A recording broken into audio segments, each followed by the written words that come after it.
finishing what I wanted to tell you about the master equation and stochastic processes, which I barely had time to write on the board yesterday, and I want to tell you about one final tool that we have in our toolbox beyond Langevin equations and beyond Fokker-Planck equations, and that has to do with path integrals.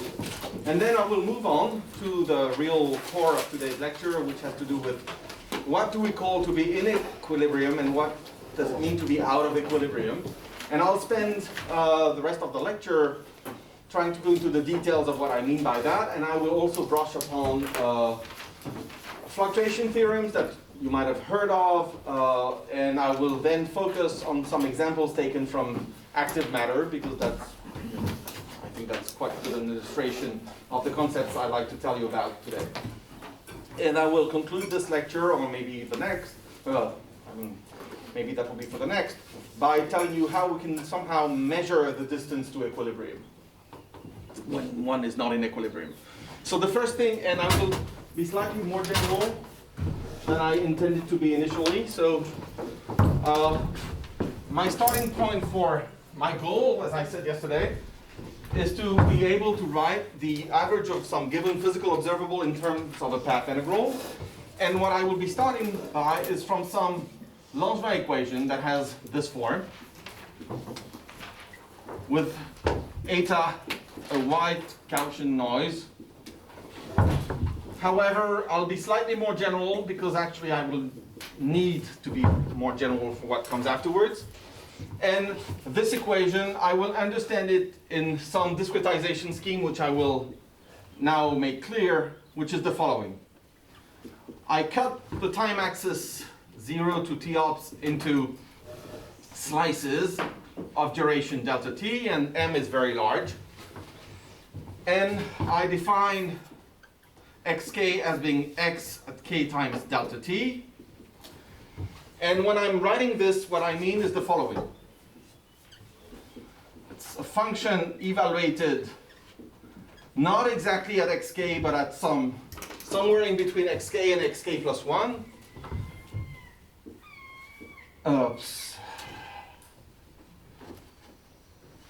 Delta xk plus j, and there's the delta t missing here, plus j of xk plus alpha delta xk times square root delta t, so that I absorb the scale of eta into this prefactor here, times some random Gaussian variable with unit variance. Okay, they are independent, and this is just this. So if you look at what I'm doing here, if you take alpha equals 0, this is Ito. If you take alpha equals 1/2, this is Strato. And not surprisingly, given the choice of alpha has an influence on the kind of Fokker-Planck equation that you can write for this process, that is, for different alphas you have got different physical processes, it's not surprising that the resulting path integrals will be different. Okay, so the only thing that you need to remember is that if you're writing a Fokker-Planck equation for this process, you will have an A1 coefficient, which is given by F plus alpha G prime G, and A2, which is given by G squared. Okay? So my goal is, given some observable A of t, which actually depends on the trajectory, is to determine the average of A, let's say, at the final time, okay, which I will write A of xm. So that's my goal. And I want to write this in a path integral form. So the first thing that I'll be doing is that I will be using the definition of an average. If I have an observable A of xm, from this recursion relation here, k is running from 0 to m minus 1, x0 is given.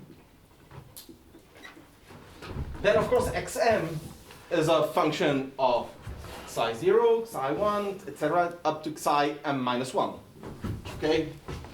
So what I am actually writing here is xm as a function of these various noises. And these are the random variables that I have to average over. So given that I know the distributions of the size, I just have to write what it means to do an average over Gaussian variables of unit variance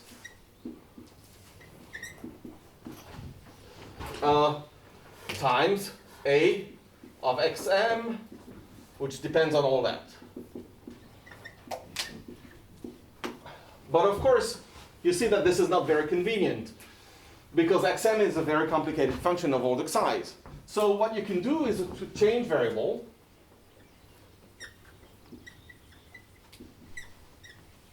from these original noise variables to alternative random variables, which are actually the ones of interest. x1, x2, etc., up to xm. If I do that, I have to pay a little bit of, I have to pay attention to the fact that by changing variables there will be a Jacobian and all that, but I will change variables here, and I want to write the product of the dj's, and dxij, sorry, as a product over, now I is running from 1 to capital M of the dxi, and here there will be the determinant of some matrix, and the matrix is d psi. Oh, notations are not nice. K divided by dx prime, and here you have to pay attention because there is a bit of a shift in the indices. The line index goes from 0 to m minus 1. The column index runs from 0 to m. That's it. Okay? So I will try to evaluate this thing here, which is not too hard, and then I will bring it back into this formula and see what I'll get. Okay?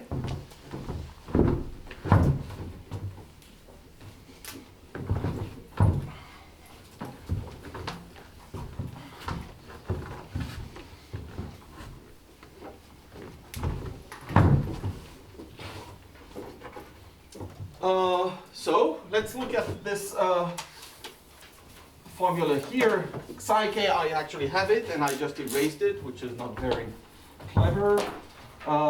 This is delta xk minus, and let me use the shorthand notation f sub k, which means that it's evaluated at xk plus alpha delta xk, delta t divided by square root delta t gk. Let's call that gk. All right, so there are important features here. First, the diagonal of the Jacobian matrix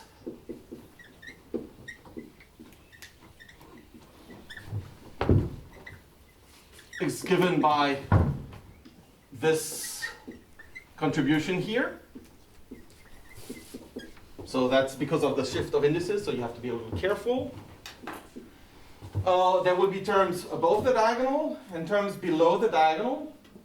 But of course, the x's at a given time do not depend on the size at later times.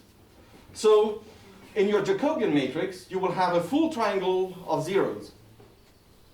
Right? Then there will be the diagonal and above the diagonal non-trivial terms, which means that the determinant of the Jacobian matrix reduces to the product of the diagonal terms. So the only thing I have to care about here are the diagonal terms, which I will now compute. So if you look at the derivative of psi k with respect to xk plus 1, what you have is that you end up having a 1 here. Then there is some dependence here, f prime k delta t. And then divided by square root delta t gk, and then I have to differentiate this guy too, and that leads to minus alpha g prime k over gk times delta xk minus fk delta t. first sight, it doesn't look too nice, but it's not as bad as it looks. So I will be needing the product of all these terms.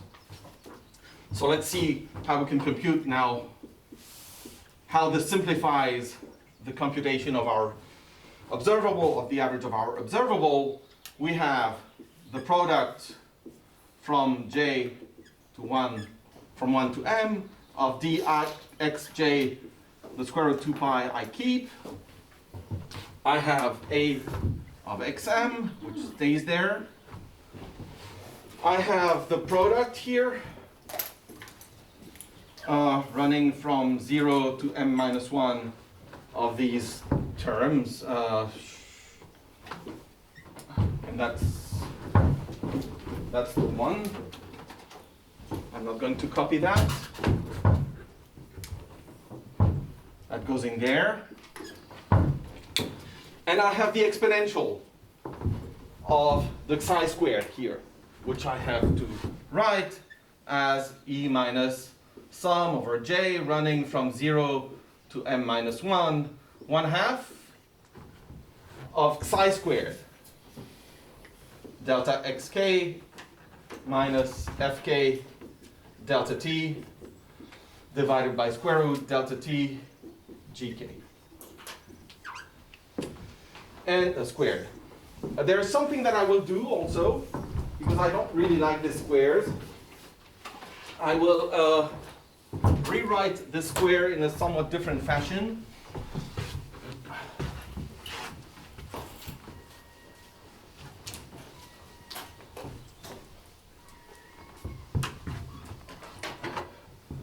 And then I will rewrite this e minus 1/2. So maybe that's not so good for reading it from the back. Fk delta t squared divided by gk square root delta t. I will write it as, I will introduce a Fourier representation of this Gaussian integral that will read something, x tilde k gk squared over 2 times delta t times exponential, and I will need an I here, otherwise it doesn't work, delta xk minus fk delta t. And if I do that, I'm wrong. So I need to multiply here by gk square root delta t divided by square root 2 pi. And that should be correct. Okay? And x tilde is integrated along the real axis. Okay, so, okay. There's a price to pay. I'm introducing some additional variable here, but, you know, nothing comes free.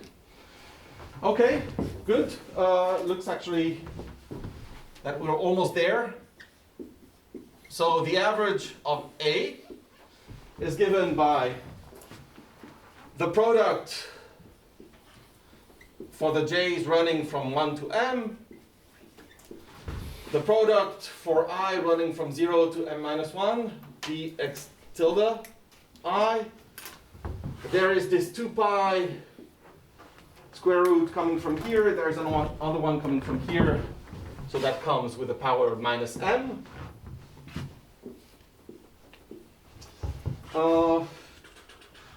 A of xm. Then I have this Jacobian, which I still have to do something about.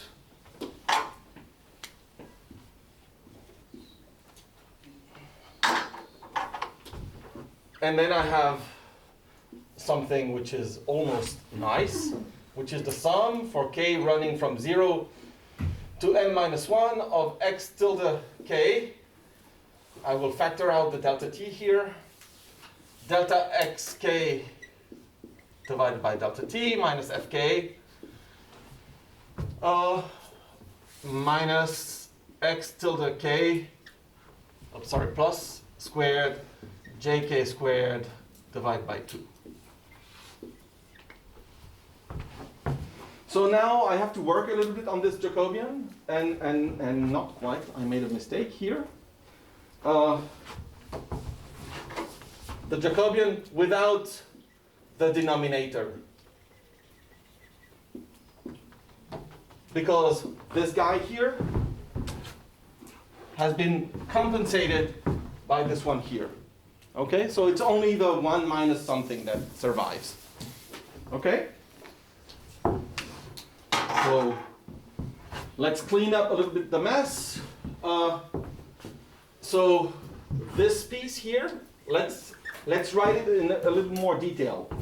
So I have 1 minus f prime k delta t, and I have something that doesn't look too good, which is minus g prime k divided by gk times delta xk minus fk delta t, and I will add and I will subtract and add something. I will add x tilde k gk squared, and then I will remove it. Sorry.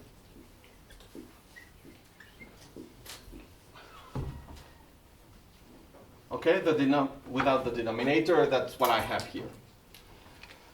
So there is some sort of technical miracle here, because if you differentiate this exponential factor with respect to x tilde, this is exactly what you get. You know, if you differentiate the inside here, this is what you get. So here, I can replace that part by minus the derivative of the exponential factor with respect to x tilde k, acting on this exponential factor here. And if I do that, then I have the integral of a derivative, and that just gives 0 once integrated. So I can forget about that part. It doesn't contribute. And the only things that survive are this part here and this additional piece here. So for all practical purposes, what survives is the following. Is the 1 minus f prime k delta t plus alpha g prime k gk delta t. And here, I hope I'm not forgetting about, there has to be a delta t here, which I forgot.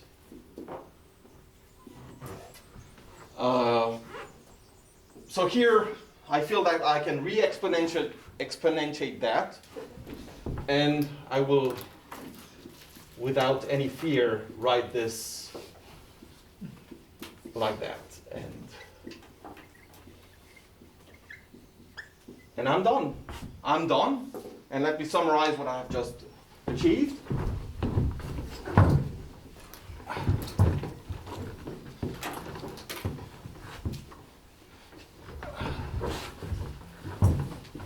What I've been able to do is to write the average of xm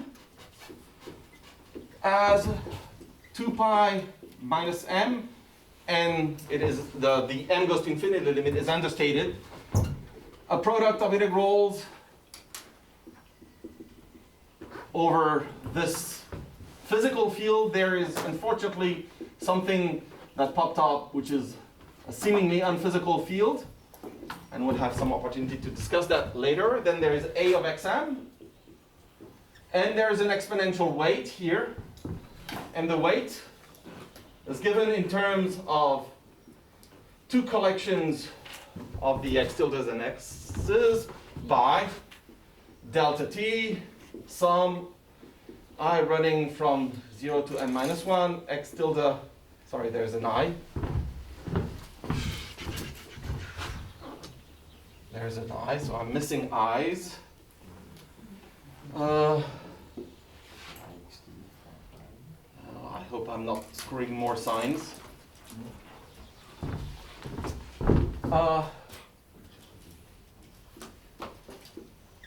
Okay, so that's almost good. Then I have the plus g squared k over 2 x tilde k squared. And I have this, these additional pieces that, well, they are just there, so I cannot pretend they're not there. F prime k plus alpha g prime k gk. And you shouldn't be worried because already at the level of the Fokker-Planck equation, this alpha has some consequence and comes up in different forms in the Fokker-Planck equation. It's no surprise that in the path integral formulation, you also have some alpha dependence. That's how it should be. So now that's still at the discrete level, and this is the thing that has some meaning. And however, we loosely write this the following way.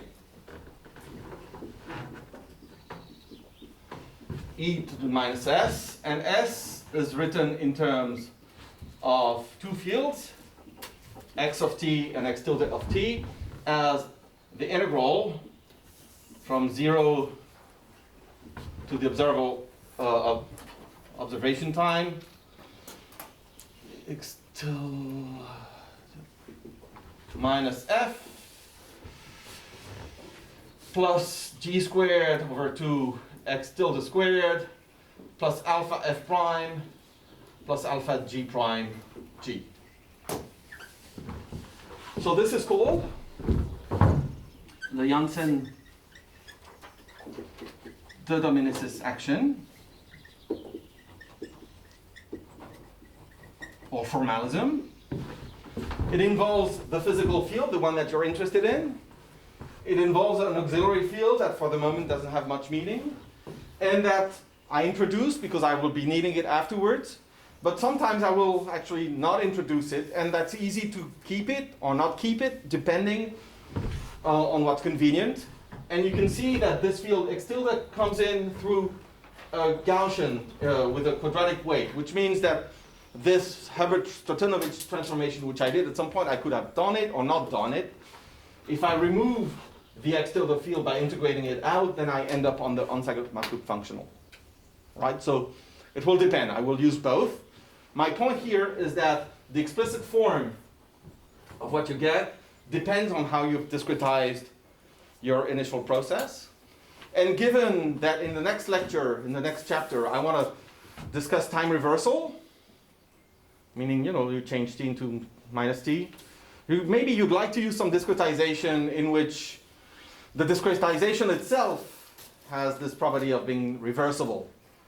Because if you're looking at a Langevin equation in Ito discretized, then if you change t into minus t, it becomes a Langevin equation anti-Ito discretized. Not nice. So if you keep alpha equals 1/2, these things, you don't have to worry about, changing t into minus t. Okay, so sometimes people used to call that the Martin-Sidger-Rose formalism, but if you look up their paper, there are no path integrals there, so.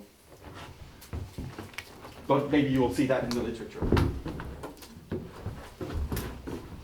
Okay. I need to check that I haven't said anything stupid. Should there be a bracket in the action S for the first term? I might have done some errors. Is that what you say? Yeah. You mean a sign here? No, there should be bracket x tilde multiplied by dx by dt minus f. Yeah. Oh, here. Yes, thank you. Okay. So, one final thing is that this is not something you have to become trained at doing these things. And there's no way at each time you're going to repeat that. So there's a dirty way of getting to this these path integrals. And I will use the dirty way whenever necessary, but it's backed by the exact calculation here. So I know that my dirty way can be turned into something which, for my standards, is clean.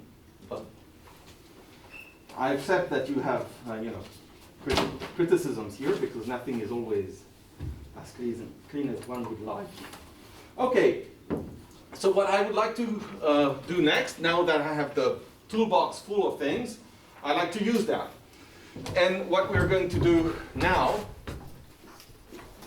we are going to talk about being in or out equilibrium. And the first thing that I need to do is to characterize equilibrium. I mean, give some definition. So that's what I'm going to do now. And once I've done that, I will tell you about fluctuation theorems that maybe you've heard of, and I feel that there cannot be some lectures on non-equilibrium statistics without these exact results that have emerged in the late 90s. And then I will go on, so fluctuation theorems, and this will be very, very brief. Then I will do applications on and discussion of, say, a bit philosophical discussion on one active particle alone in the world. Then, not so alone in the world, interacting in some external potential.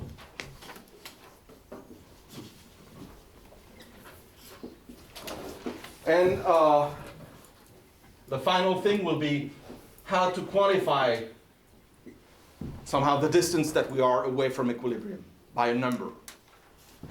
And there have been many suggestions in the past, and I will try to cover these, and I will tell you about my pet way of characterizing the distance to equilibrium. So I will erase that.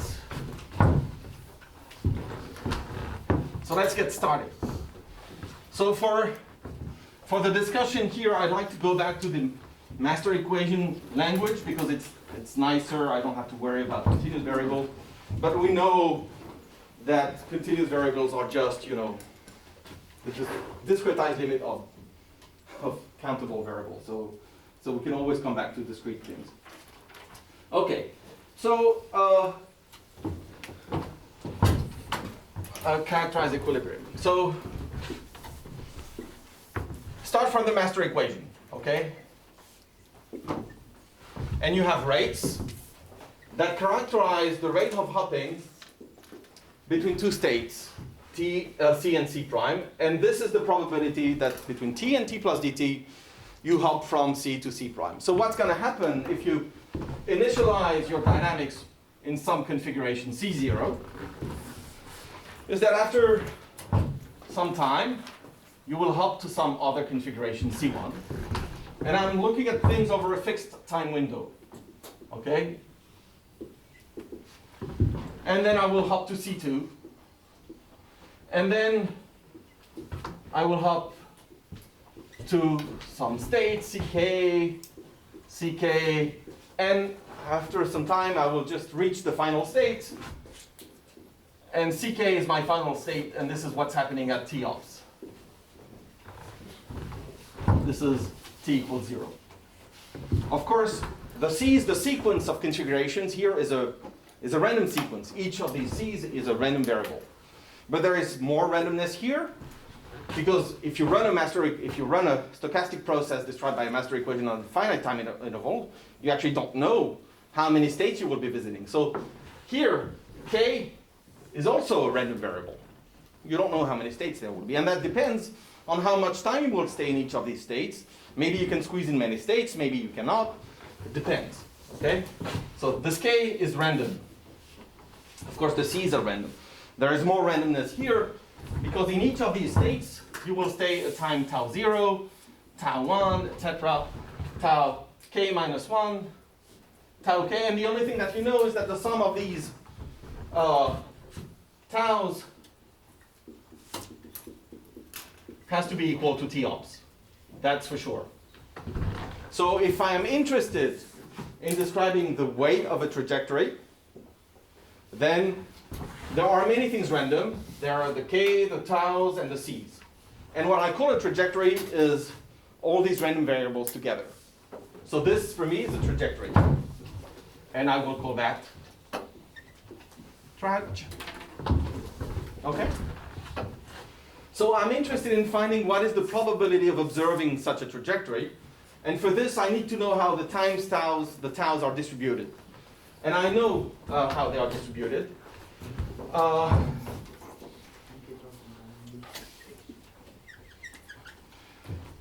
The probability of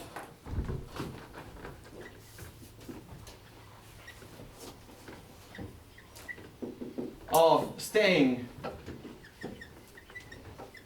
a time tau in state C is E minus R of C tau, where R of C is the rate at which you escape this configuration C, and the probability of hopping from C to some other configuration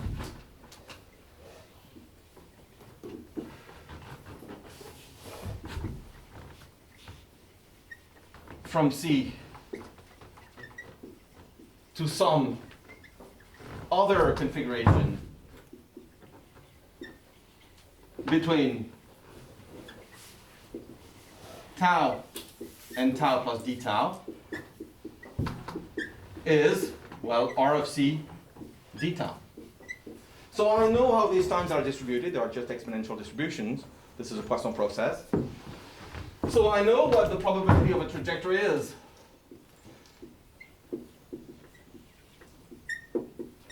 There will be this thing here. There will be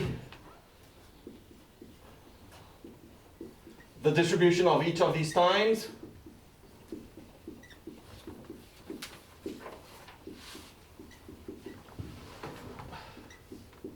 But of course, this one is not random. I just need the probability of staying tau k in the last state. But of course, I'm missing the last important random variable, which is the configuration itself. And what I need is that, okay, given the initial distribution of C0, because I may have to sample that C0, then I need to know the probability of hopping from C0 to C1. And that probability is the rate of hopping from C0 to C1 divided by the rate of hopping from C0 to anywhere. And I will get the same all along the trajectory.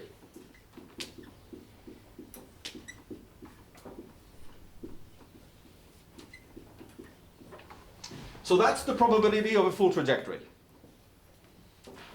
You know, so if you want to do statistical mechanics over trajectories, that's the weight, and then you can go ahead.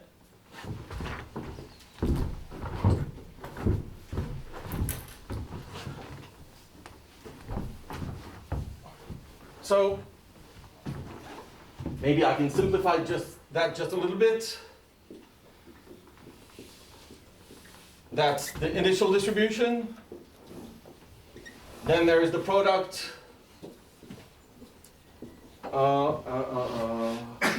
Here maybe there is tau k also. If I put this delta here, I probably need this. There's the product of all the tau j's. There's the delta that enforces the duration of the trajectory to be equal to my observation window. Then I have the exponentials, and that's running from 0 to k again. And I have the product of the forward hopping rate. Right? So that's the trajectory, the probability of a trajectory. Frédéric, Yes? are there escape rates missing in front of the exponentials? Yes, because otherwise they don't simplify. Thanks a lot. So, because this is a mistake, and like self, so here I have forgotten this one, and that's important. Here I have forgotten this one. Here I haven't forgotten it. Okay? Thanks. There is no mistake in the other formula. Thanks. Okay. So now, because I am interested in time reversal, I will introduce the time reversed probability, the probability of the time reversed trajectory. The time reversed trajectory, which I call with a superscript R. Well, I just have to do the same trick. I mean, the same reasoning. I can find its probability, and it will have almost the same form, except that maybe I have to sample the final state, which becomes the initial state of my trajectory, slightly differently. But other than that, what will remain are the exact same factors, except maybe this is not changed. The delta is not changed. The exponentials, the product of the exponentials is not changed. And what is changed, however, is the product of the rates, which now becomes a product running from k to 1 of w ck to, cj to cj minus 1. Because I'm moving backwards. So this is pretty formal here. And I will introduce more formal stuff. But I know the weight of a trajectory. I know the weight of the time reverse trajectory. And with this, for a given trajectory, this is a random variable. And I can look at the ratio of both the probability of a given trajectory over its time reversed one. And that defines some observable.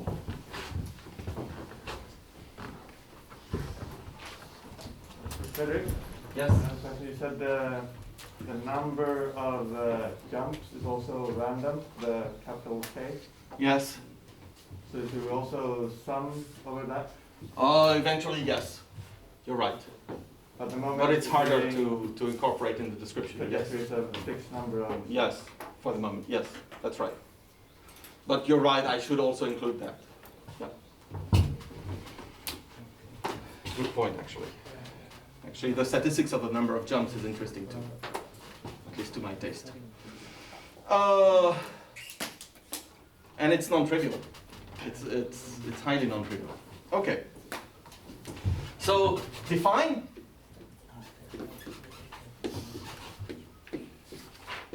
So I did not invent the notations. Okay, so bear with me. I am introducing a trajectory-dependent observable defined as follows. All right, for the moment it's very abstract, okay? So you can doubt that this has any physical meaning at all. This is given by the log.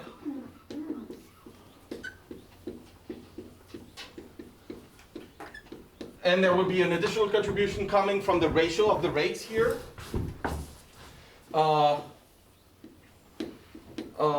That looks like this, k minus 1, the log, and I will split this into two pieces. This one I will also give it a name. I will call it QS. Okay, so now these are rather abstract observables, and they are so abstract that you believe there is something complicated here. But you will see that actually there are some exact statements you can make on the distribution, say, of Q bar. Q bar is a trajectory-dependent observable, and you can actually say things about the distribution of Q bar itself. So let's do that.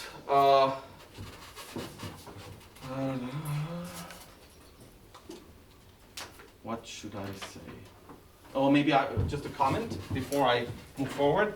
If one starts from a stationary state, meaning that that's a state in which you stay forever, then the initial distribution and the final distribution are the same, and the average of this bit here is 0, then these two things are equal.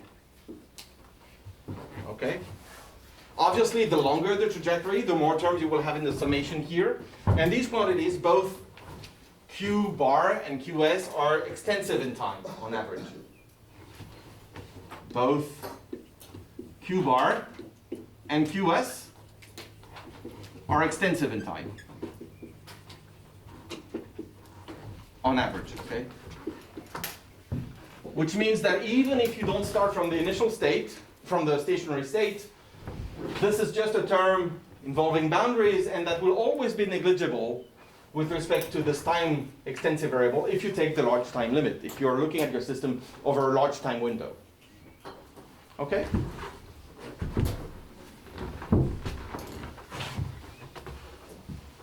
So,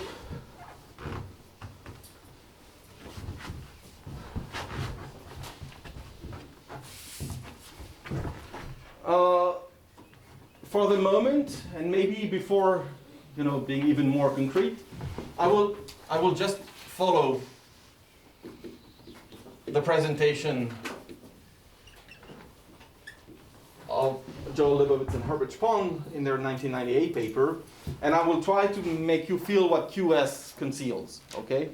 Because for the moment it is rather abstract.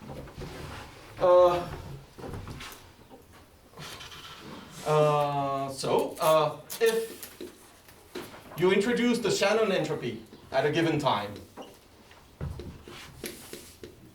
the PEC of t is the solution of your master equation at time t. Then, if you look at the evolution of this S of t, it will have two contributions. And you just have to play a little bit with the master equation and do this exercise because it is fun. There are two pieces. The first piece, of course, you have to manipulate a little bit, okay? The first piece involves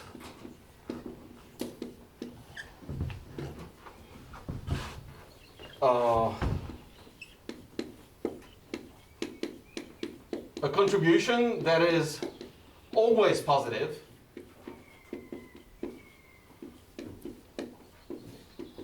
So that part is always positive because if x is larger than y, then x is larger than y, and that's positive. And if this is negative, and so that's positive.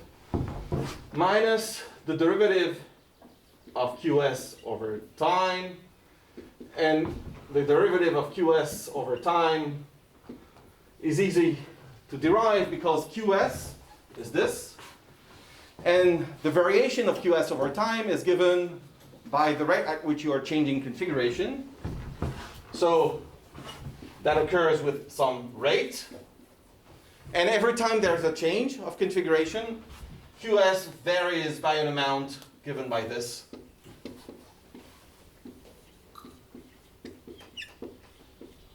And of course you have to do the average, and this can be true regardless of the target side configuration C prime. And just proving this without words, with mathematics, is not so easy. You will find out. With words, I hope it's understandable, but you will see. So, this piece here is always positive. This is always positive, and there's equality only if you have something that people call the detail bounds condition. With equality, if there is something called detail bounds. And Lebowitz and Spohn call that the irreversible production of entropy. I think maybe they even call that sigma here to connect with, if you open up the Rohu and Maser book, this is what you will find in there on non-equilibrium thermodynamics, not so far from equilibrium. Okay? And therefore, on average, you see that this QS is a positive number, and you'd like to say that QS, the rate of variation of QS is the rate of entropy production. And actually, very often you will see that QS or Q bar S are called the entropy production of the trajectory. Okay, so that's how I will call them. This justifies, explains, accounts for the fact that Q bar or QS are often referred to as entropy productions or instantaneous entropy productions. And the entropy production is the average of one of these guys. And you have to be specific about which one you refer to, because otherwise you can run into trouble.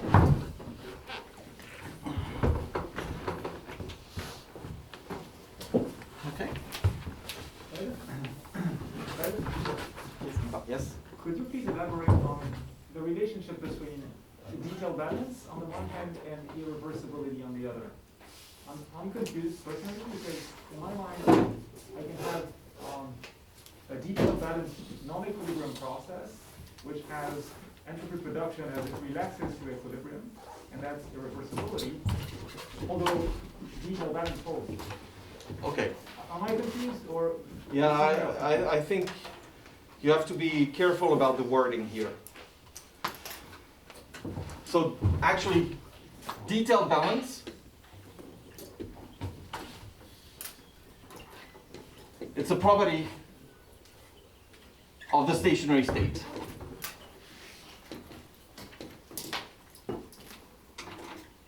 With respect to some target measure.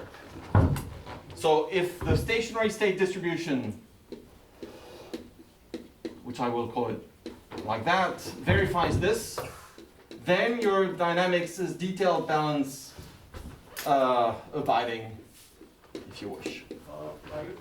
I would say it's a property of the rates that they admit. That Yes, it's a property of the stationary state and the rates.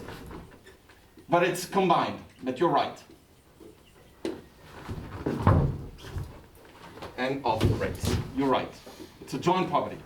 You need both. You know, the rates have to be satisfying some constraint with respect to some distribution. So if you have this, then if this is fulfilled for a given PSS, then PSS can be promoted to the status of an equilibrium distribution.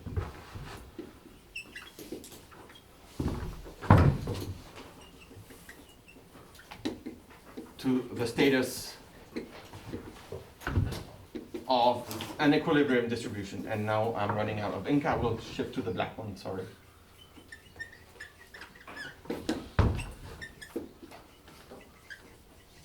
So an equilibrium distribution is a stationary distribution whose entropy production is 0. Okay. Equilibrium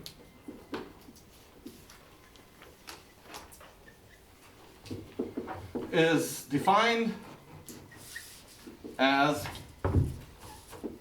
Q bar equals 0. That's how I define equilibrium.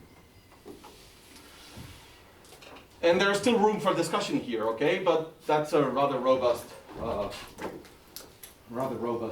definition, I think. So once I have this, I can tell you a few properties of Q bar and QS, which I will do. And then at some point I will have to tell you, hey, these are physical quantities, don't worry. They have some physical meaning, and that's what I will do afterwards. So first the abstract theorems, and then the meaning, the physical meaning of this Q bar, which, as I have written here, is still a very abstract quantity built from the probability of a given trajectory. Yes? Before you continue, you said that if the decay balance is fulfilled, then you can promote this stationary state as the status to equilibrium distribution. But this would just cancel the first term in that equation. Yes. Growth, right? So still you could have some entropy production, and then that definition is not fulfilled. in the So- stationary state. So that would be 0. 2. Mhm. So there wouldn't be any production of entropy. Uh, Because that would be 0 in the stationary state. okay, because you have. Okay, Yeah. okay. Yep. Yes.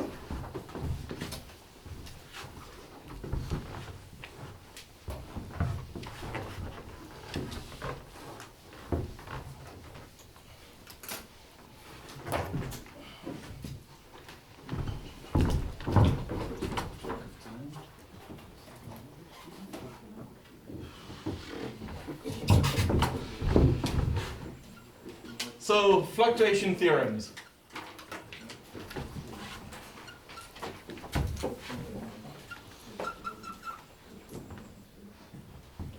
So you will find a full literature, I mean, of fluctuation theorems that dates back from 93 even. So there are important dates and names, and I will give you 2 names. Evans and Searles. And I will write the first theorem, and then there is Galavatu and Cohen, which is closely related. And you will not feel the difference, as I will present both, but there is actual difference between both.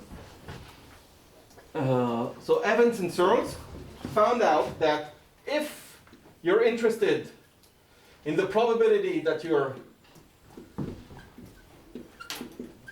let me take some value q bar. Okay, let me call that P of q bar. For some t ops. Well, they showed that the probability of observing q bar equals the probability of observing minus q bar times an exponential factor, q bar. And that's just playing around with definitions after all. I mean, if you look at the definitions that I get, and if you use the fact that q bar for a time reversed trajectory is actually minus q bar by definition for the direct trajectory, this will come out. I haven't included any time dependence in the rates just to make notations light, but actually I could have kept some time dependence in the rates here. Wouldn't have hurt. You know, it doesn't matter. This is just somehow the result of conservation of probability. And of course, from this you immediately deduce this, or q bar positive. Oops. Yes, that's right. Yes. Entropy production better be positive. Yes. Yeah, so that's the first fluctuation theorem, and until I have told you what's hidden in q bar, then it doesn't have much meaning, but you'll see in a moment.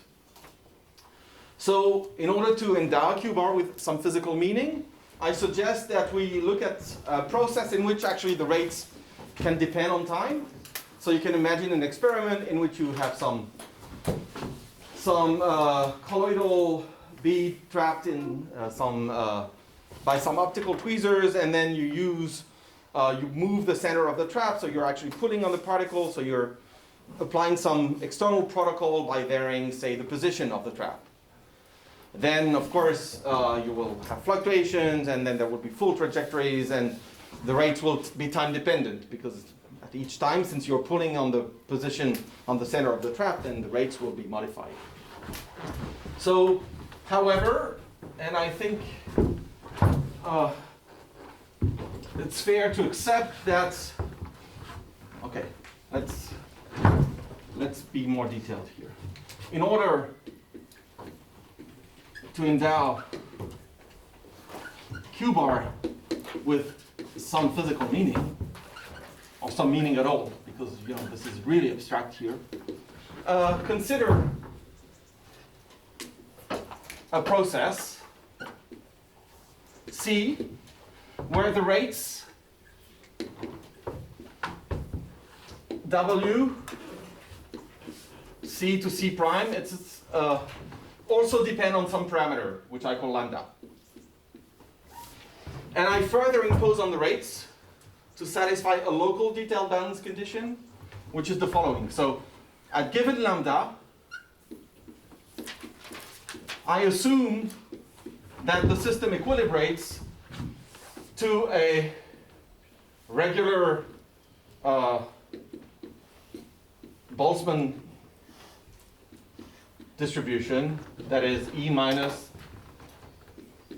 some energy which depends on lambda and h t of lambda. So I imagine a process where lambda is a parameter entering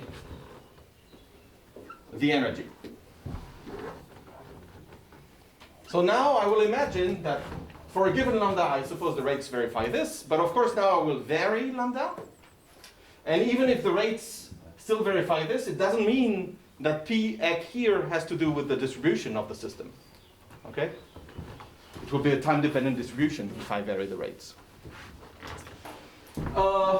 Okay, so now if lambda becomes time-dependent, then this ratio between two steps will depend on the value of lambda across the step. And given the definitions I have used,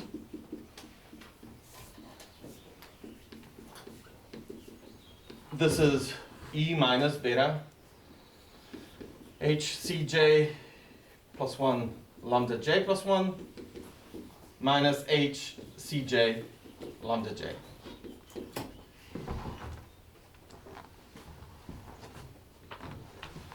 And that's a property of the rates, and I don't know anything about the distribution of the process, okay, at this stage.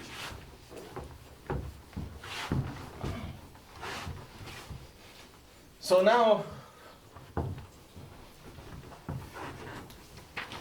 an equilibrium distribution has a normalization factor. It's called the free energy. Yeah. 1 over z is the exponential beta f, the free energy, if the system were in equilibrium. Okay? But of course, at each time step during the process, the system is not in equilibrium. Okay? And now, if you look at q bar for a given trajectory, and you just have to replace, you know, there's the log of the probability of the initial distribution, initial state, divided by the probability of the final state, and that gives, well, the normalization factor, of course, contributes, and there will be a contribution coming, say, from the initial and final states. Then there will be still from the initial term, the log of the P initial divided by P final, the difference of the energies, and I'm sorry, I need to look at my notes because otherwise I will make mistakes. C at the final time, lambda T ops, minus beta H, C at the initial time, 0, lambda the initial time, yes. Hoping that I have not made any mistake. And there is a part which is extensive with the duration of the trajectory that involves all these hopping rates, which has to do with and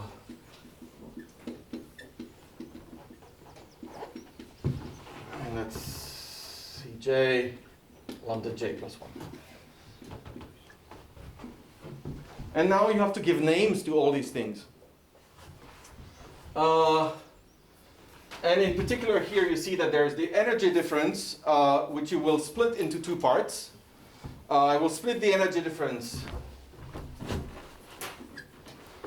H Ck T ops minus H C0 0.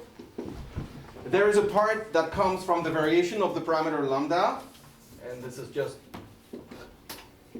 this.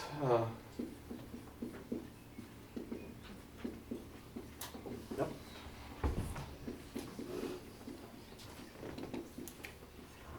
And that's not the one, that's the part coming from the variation of the configuration, and the part now coming from the variation of the parameter lambda. Cj lambda j plus 1 minus h of Cj lambda j. And each of these parts receives a name. This is called the work. And this is called the heat. So you can bring everything together, and then you will realize that, you know, if you have the heat part here, but you have this difference here, what remains here would be the work in Q bar.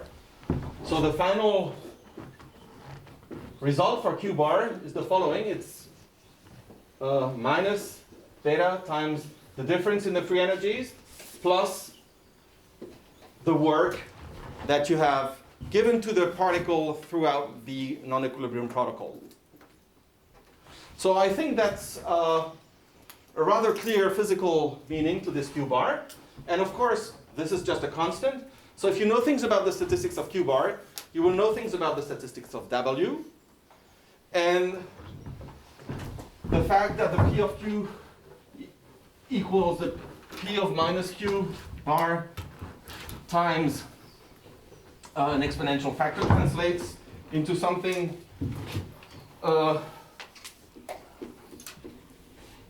that tells you something about the distribution of W.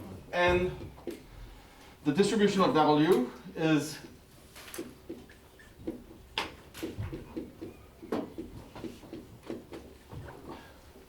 has this symmetry property, which is very useful in single particle experiments. And this is due to Gavin Crooks and to Chris Jasinski.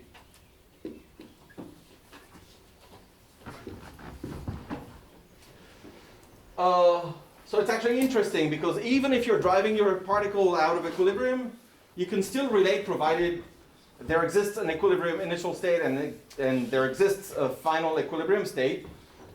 Even if you have to wait infinitely long to get it, then you can say things about the statistics of the work, and you can exploit that by, you know, controlling your protocol, measuring the work to say infer the delta F. And some people have tried to reconstruct free energy landscapes in proteins using these methods, this formula here, which is a byproduct of the Evans-Searles theorem in which you had some physics. And of course, that's important. There was a question? Yes? Yeah, in the definition of heat, should not there be lambda j in the first term? For the first term? Because you are jumping the... No, plus one. Stuff. Plus one, plus one. No, yeah, exactly. Yeah, yes, thanks.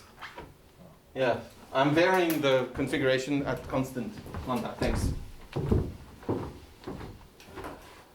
Okay. So maybe it's worth that I tell you a little bit about another fluctuation theorem.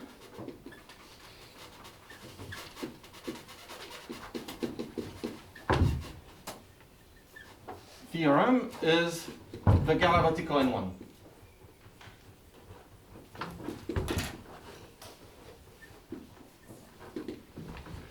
So far, you know, it's actually just a matter of definition. Why would this be called the work and all that? Well, if you want to be convinced that this is the work, think of C as being the position of some particle in some external potential, and then go to the continuum limit, and you'll find out that this is exactly the work of the external force that is acting on your particle. And I will come back to that, and I will show it more explicitly.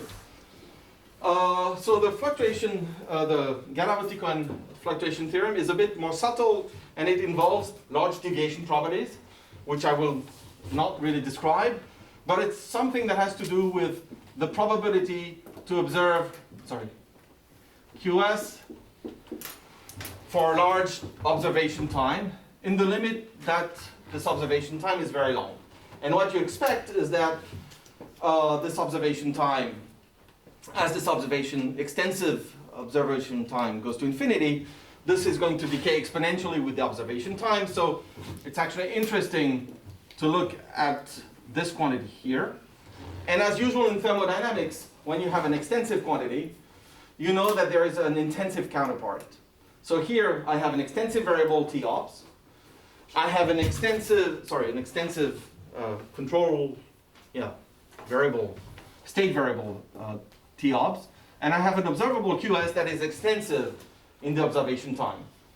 So I know that, or I expect that there will exist some limit as TOBS goes to infinity.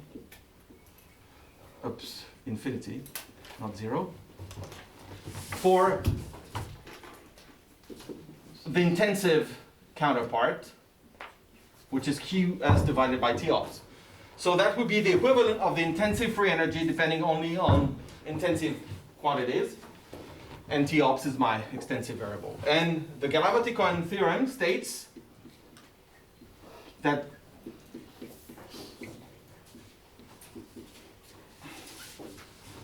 this kind of dynamical free energy here, because that's the role it plays, that is somehow capturing how far you're wandering away from equilibrium, has this interesting symmetry property, which you could have sloppily guessed from the Evans-Searles theorem, because it tells you that if now I put some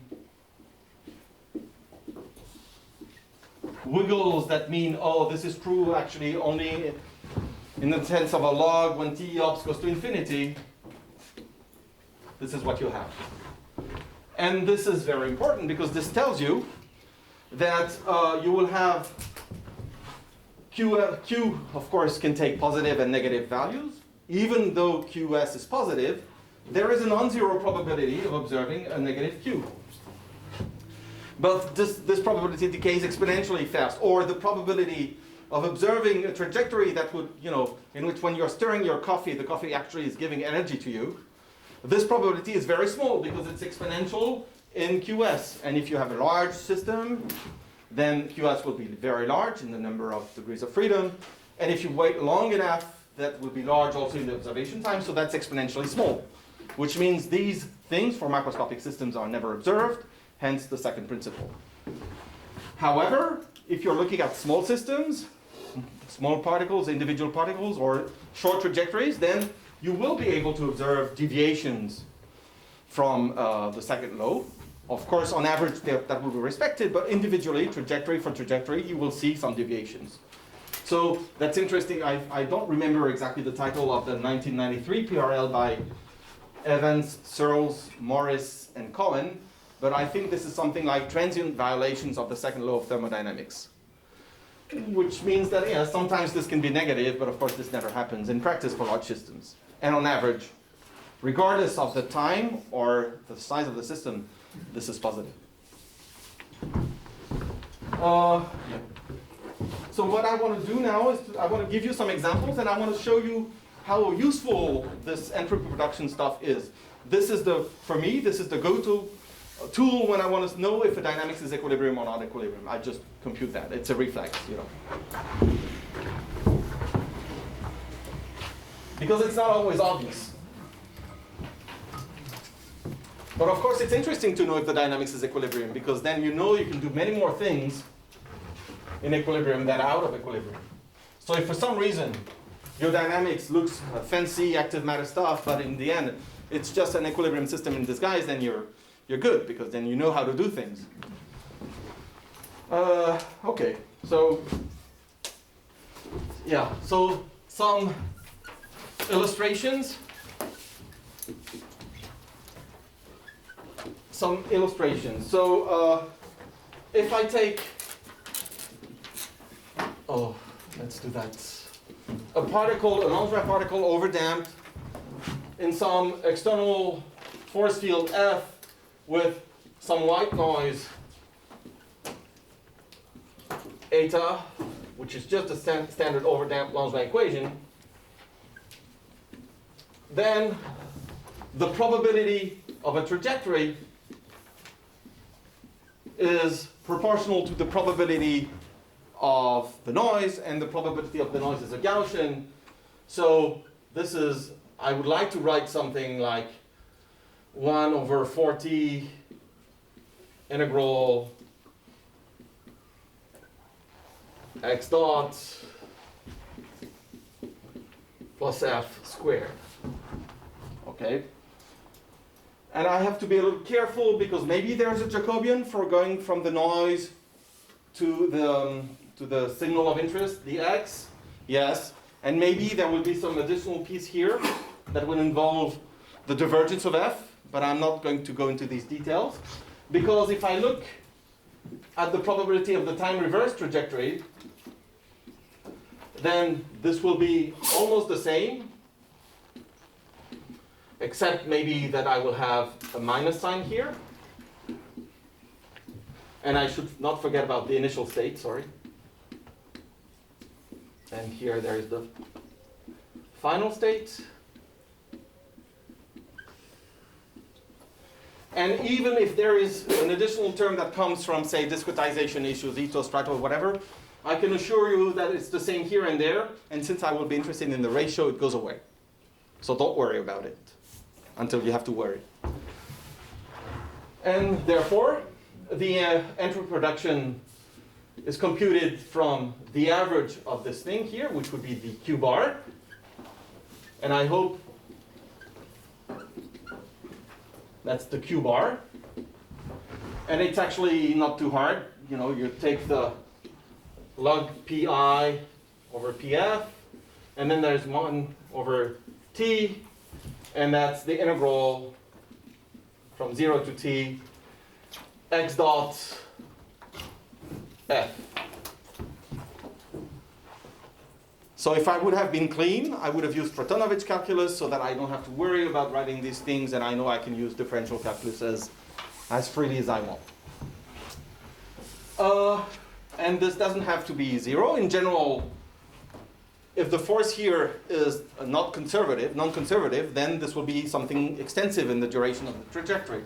However, if for some reason this guy here is minus grad of a potential, well, if that is true, then the log of pi over pf plus 1 over t, v at the final time minus v at the initial time, that's the difference of energy potentials. And if you initiate from the stationary state, which is an equilibrium state, pi will be e to the minus beta v, this will be e to the minus beta v final, and that will be 0 if f equals minus grad v is conservative. If it is not conservative, well, you have entropy production and you have a non-equilibrium system. Of course, you could, well, first of all, you know, if I give you such a Langevin equation, and if you look at the equation, how do you know if it's equilibrium or not equilibrium? What are your pet techniques? Well, maybe you try and discretize and look at whether there is detailed balance or not, or maybe you write the Fokker-Planck equation and look for some symmetry property of the evolution operator. But I think this is, let's 3 lines. 3 lines, and you know if your process is equilibrium or not. So that's worth it, really. And it's worth it because you can also extend that to other dynamics. The same can be done if, you know, for instance, dx over dt equals v, and dv over dt equals minus gamma v minus plus some force. Suppose this is minus grad v plus some thermal noise, Gaussian. Then you can compute the entropy production and you will find that it is 0 provided that you start your sampling from Maxwell distribution in velocity space and the Boltzmann, the usual e to the minus beta v Boltzmann weight. So now, a question for you. So let me do this.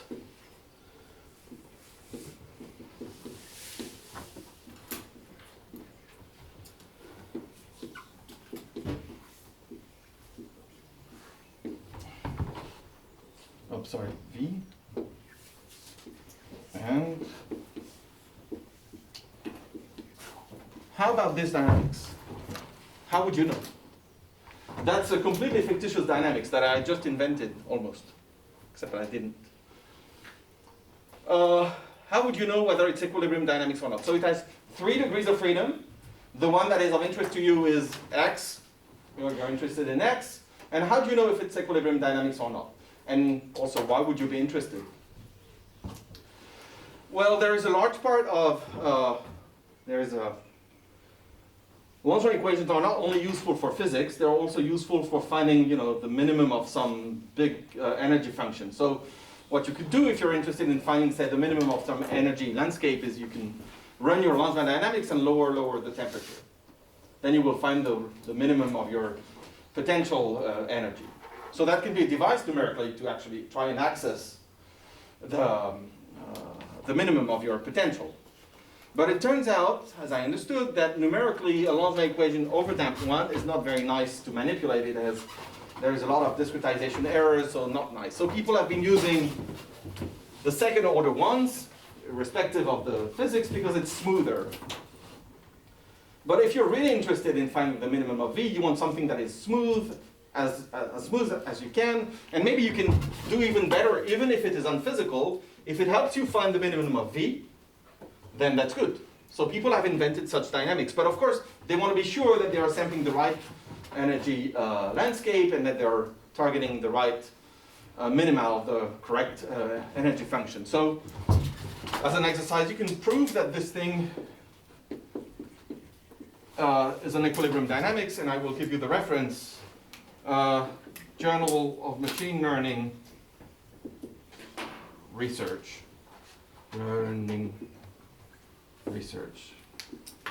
Research.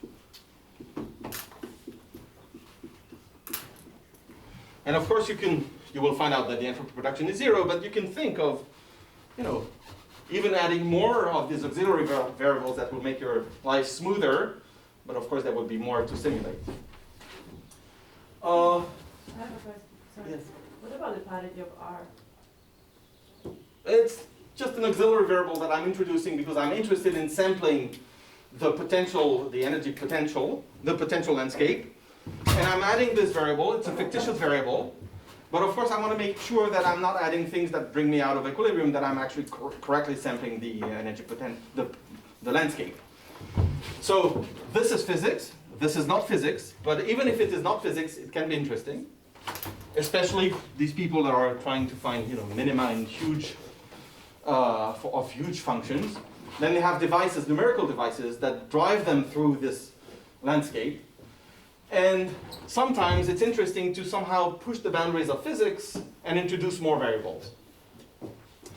But I would say that these kind of tools here are very efficient to prove that, okay, even with this fictitious dynamics, there is detail balance, or that there is 0 entropy production. And it will take maybe not 3 lines, maybe 4 lines. But if you do it, you will find out. One last example. Einstein? No, not quite.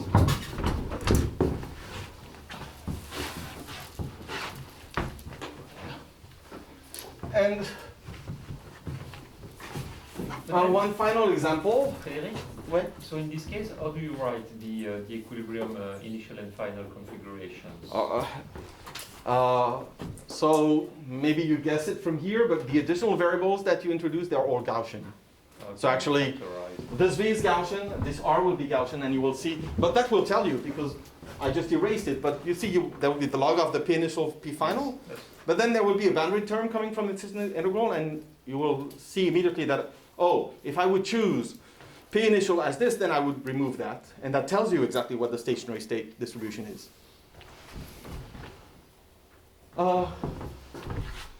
As a final example, consider x dot equals minus v prime plus some eta white, but not Gaussian. If it is Gaussian, I've just done it, okay? But if it is white and non-Gaussian, that is, eta can be written as a sum of these random variables located at random times, distributed with a given density along the time axis. Then how do I know if the system is in equilibrium or not in equilibrium?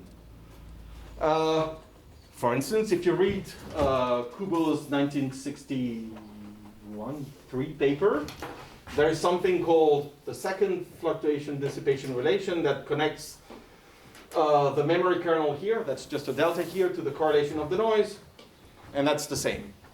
So at least the second fluctuation dissipation relation is satisfied here. But it doesn't mean that it's in equilibrium, because if I am looking at a trajectory in the course of time, and this is x, then if I denote by nu the frequency of the TIs, what will happen is that when this guy is 0, I have gradient descent, so I'm just going down, and then all of a sudden I have a burst that brings me up there, and then I descend, then I have a burst, this, and that's how the trajectory will look like. With a typical time here, which is 1 over nu. And obviously, if I plot this trajectory, you can immediately see that there will be no time reverse trajectory. That's impossible, physically impossible.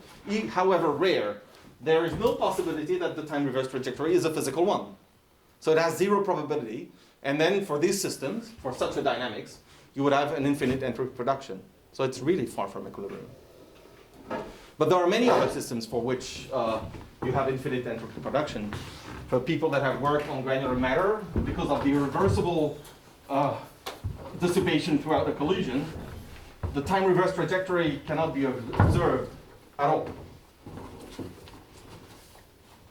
Okay. Maybe I can skip that. And let's begin what I wanted to tell you here. And that brings us back to the discussion that we started to have yesterday. So here I will do a little bit of an advertisement. We have been working under the supervision of Jeremy O'Byrne, who is here, and we just wrote a review.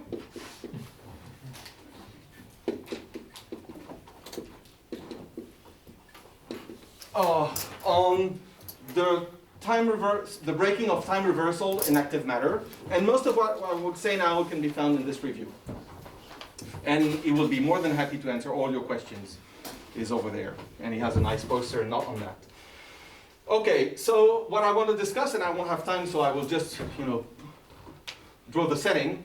I'm interested in the dynamics of an active particle, that is a self-propelled particle, evolving in some solvent, so there is some friction, maybe some external potential, which I will soon remove, and there is some thermal noise, and I will add some self-propulsion force, FP. So the statistics of the force here, I will take it of the run-and-tumble type, or there are other models that I will discuss afterwards, but run-and-tumble I've already brushed upon, so I will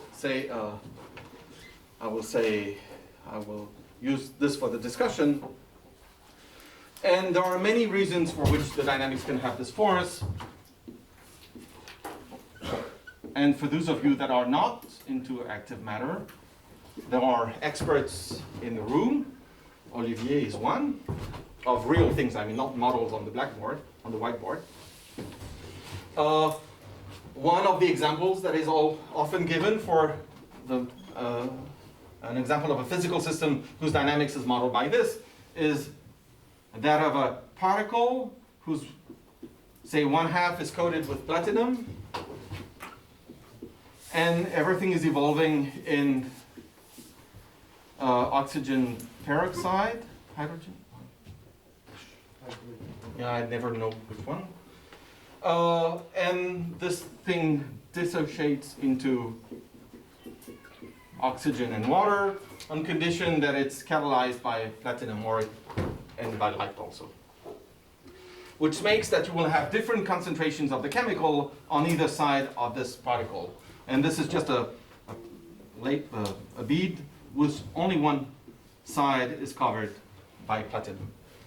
And that will create a chemical gradient that will somehow have the particle move to equilibrate this gradient, and the effective motion of the particle is described by an equation that looks like this one, for instance. Or I was mentioning the last time, yesterday, a bacterium. That's also evolving according to that. So, and the question that I will try to answer, but that will be tomorrow because I don't want to go over time, is whether the dynamics of such a particle is actually equilibrium or not equilibrium. And I will tell you that this depends on what you're interested in. What do you call a particle? Is the particle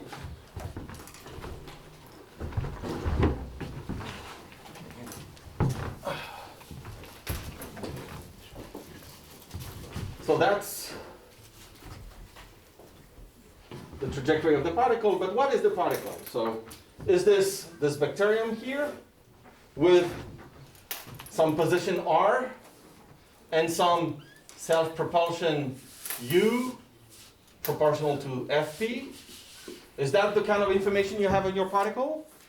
Or is it just a dot and you have no idea of the arrow? That's a different question, and that's a different process. So I will show you that depending on whether I consider the orange as my system or whether I consider the black as my system, the entropy production is different. And that's not really surprising because depending on the amount of information, the entropy production that I have will be different.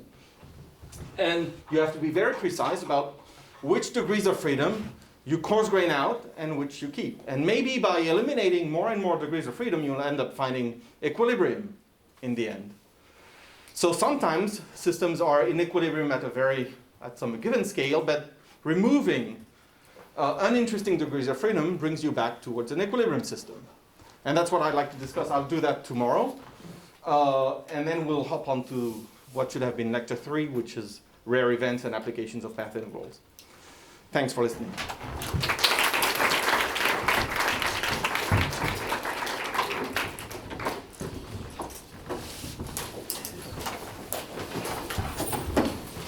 Just one small announcement. Remember, so we have the short code this evening after dinner. So if you want to give a short talk and you didn't send yet the